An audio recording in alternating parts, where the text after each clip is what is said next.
इस इस ड्रामा का शीर्षक है कर्माबाई की खिचड़ी। यह कहानी है श्री कृष्ण भक्त कर्माबाई की। सन 1615 में राजस्थान के नागौर जिले के कालौना गांव में जीवन राम छुरी नाम का एक किसान की खुशी का ठिकाना नहीं रहा जब उनके घर में एक कन्या का जन्म हुआ। आज मैं बहुत खुश हूँ। प्रभु की बड़ी कृपा है हमारे ऊपर, क्योंकि उन्हीं की कृपा से आज हमारे घर में एक बेटी हुई है। मैं इसे कर्माबाई कह के ही बुलाऊंगा। जीवन राम भगवान कृष्ण के परम भक्त थे। उनके घर में भगवान कृष्ण का एक मंदिर था। जीवन राम भगवान को भोग लगाने के बाद ही कुछ ग्रहण करते थे। यह उनका नियम था। कर्माबाई थोड़ी बड़ी हुई तो एक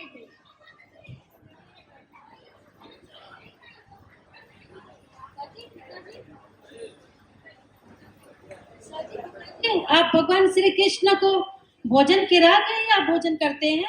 हाँ बेटी, मैं हमेशा भगवान कृष्ण को भोग लगाने के बाद ही प्रसाद ग्रहण करता हूँ।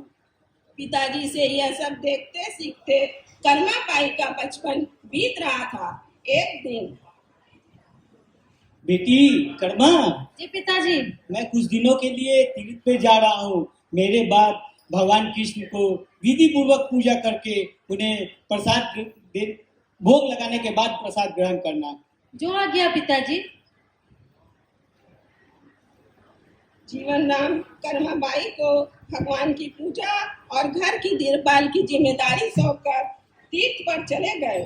अगले दिन भगवान श्री कृष्ण को खिचड़ी का भोग लगाना है।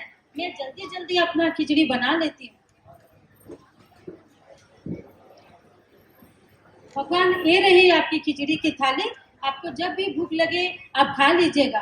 तब तक मैं अपने घर के काम निपटा लेती हूँ। कर्माबाई भगवान को भोग लगाकर घर के दूसरे कामों में लग जाती है। वह आकर थोड़ी देर बाद देखती है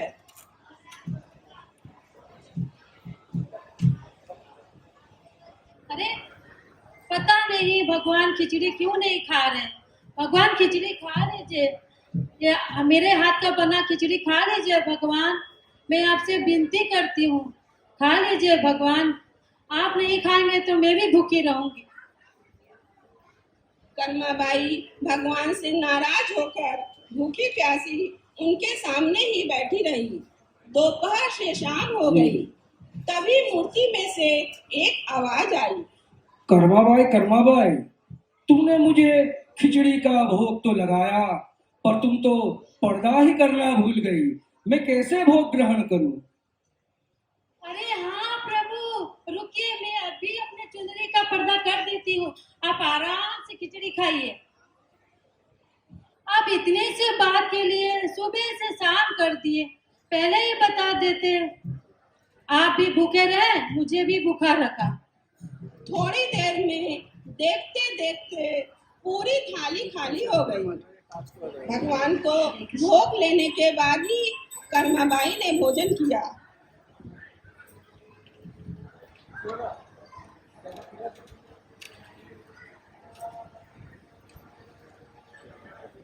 एक दिन कर्माबाई के पिता तीर्थ यात्रा से वापस आ जाते हैं। बेटी कर्मा, कर्मा बेटी। जी पिताजी। बेटी कर्मा कैसी हो? मैं बहुत अच्छी हूँ पिताजी। आपके पीछे भगवान बहुत नखरे किए, भोजन किए ही ग्रहण नहीं किए। सुबह से शाम नखरे किए, फिर जाके शाम को भोजन किए। अब तो भगवान मेरे हाथ का खिचड़ी सुबह सुबह खा लेते हैं। हे प्रभु, आपकी लीला कौन समझ सकता है। आप यहाँ, मैं वहाँ आपको तीर्थ पे खोज रहा था। आप यहाँ हमारे घर पर ही हो प्रभु। आपकी सदा ही जय हो प्रभु, सदा ही जय हो। बेटी कर्मा, तुम जैसी बेटी पाकर मैं धन्य हो गया। आज से सदा ही तुम भगवान को भोग लगाना। ठीक है पिताजी। कुछ वर्षों के बाद कर्माबाई के पिता स्वर्ग लोक को सिधार गए।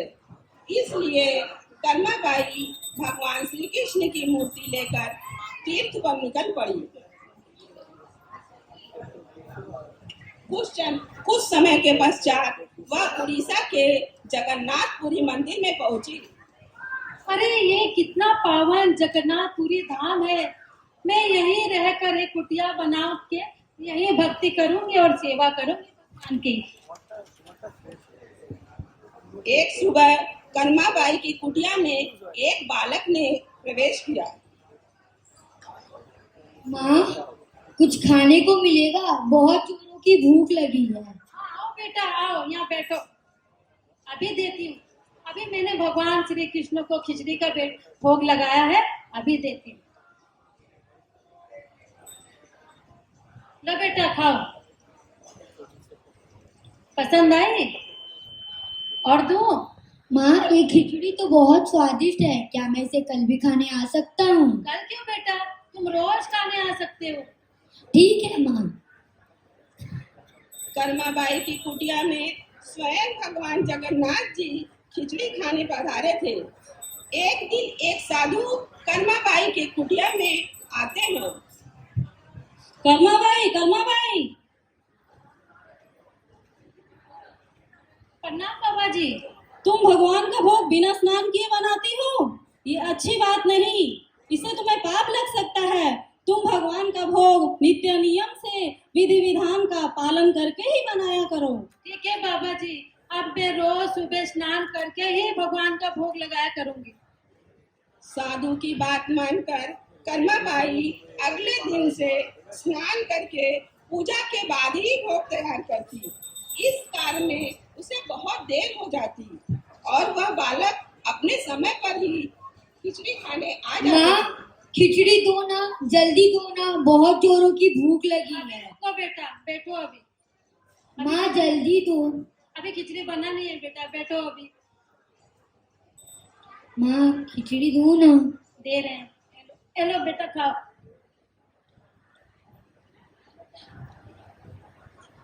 अब तो बालक रूपी भगवान जगन्नाथ जल्दी जल्दी खिचड़ी खाकर बिना हाथ मुंह साफ किए ही चले जाते हैं।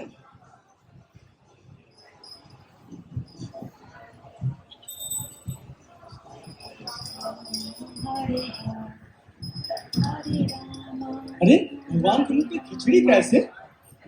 मंदिर में तो काफी दिनों से खिचड़ी ही नहीं बना। ये कैसी लीला बाबा, आप ही जाने। भगवान पुजारी के सपने में आ जाते हैं। पुजारी पुजारी, ये जगन्नाथपुरी में मेरी एक भक्त रहती हैं कर्माबाई, जो मुझे रोज खिचड़ी का भोग लगाया करती है।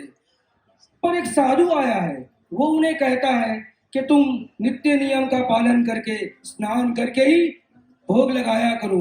इसके कारण मुझे बहुत ही विलम्ब होता है, बहुत देर हो जाती है। भगवान जगन्नाथ जी की बात सपने में सुनकर पुजारी हर जगह उस साधु की खोज करवाते साधु हैं। साधु कर्माबाई, कर्माबाई। प्रणाम बाबा जी। कर्माबाई, तुम तो भगवान की बहुत बड़ी भक्त हो, तो तुम्हारे लिए कोई नियम लागू नहीं होता। जैसे तुम पहले स्नान आदि करके भगवान का भोग नहीं बनाती थी, वैसे ही बनाया करो। ठीक है बाबा। फिर कर्माबाई पहले की तरह सुबह उठकर खिचड़ी का भोग बनाकर लगाती और उस बालक को खिलाती। यह कर्म कई वर्षों तक चला। उसके बाद कर्माबाई परलोक सिधार गई।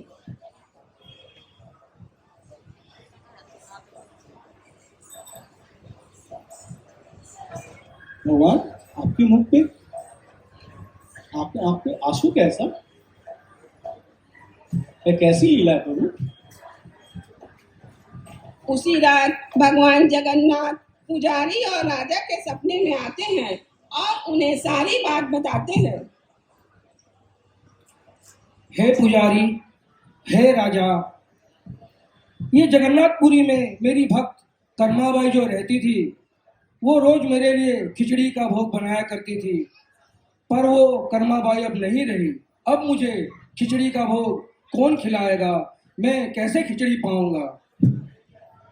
अगले दिन राजा ने आदेश जारी किया कि आज से हर सुबह भगवान जगन्नाथ जी को कर्मा बाई के नाम से बाजरे की खिचड़ी का भोग लगा करेगा, जिससे भगवान को कर्मा बाई की कमी महसूस न हो। उस दिन के बाद से कहते हैं कि भगवान जगन्नाथ जी को हर सुबह बाजरे की खिचड़ी का भोग लगता है। इतने वर्षों बाद आज भी जगन्नाथपुरी में भगवान को बाजरे की खिचड़ी का भोग लगता है। जय जगन्नाथ। जय जगन्नाथ। ने किया है और जगन्नाथ जी का रोल नंद कुमार कृष्ण प्रभु जी ने किया है जय जगन्नाथ। और कर्मा बाई को रोल ब्रज किशोरी माता जी ने किया है और पुजारी का रोल श्याम सुंदर प्रभु जी ने किया है हरे कृष्ण। और साधु का रोल रत्न प्रभा माता जी ने किया है और बालक जगन्नाथ जी का रोल अविरल प्रभु जी ने किया है। हरे कृष्णा। हरे कृष्ण।